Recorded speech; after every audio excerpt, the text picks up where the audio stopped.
রাত্রি প্রায় দ্বিপ্রহর হইয়াছে। ভোজ শেষ করিয়া দুর্গাদাসবাবু বাড়ি আসিয়া দেখিলেন শয্যা প্রস্তুত হয় নাই।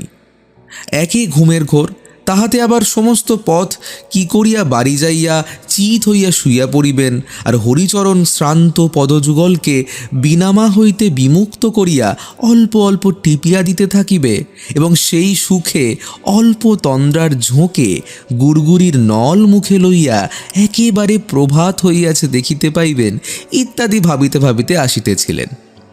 একেবারে হতাশ হইয়া বিষম জ্বলিয়া উঠিলেন। মহা ক্রুদ্ধ হইয়া দুই চারিবার হরিচরণ, হরি, হরে ইত্যাদি রবে চিৎকার করিলেন। কিন্তু কোথায় হরি? সে জ্বরের প্রকোপে সংজ্ঞাহীন হইয়া পড়িয়া আছে। তখন দুর্গাদাসবাবু ভাবিলেন বেটা ঘুমাইয়াছে। ঘরে গিয়া দেখিলেন বেশ মুড়ি দিয়া শুইয়া আছে।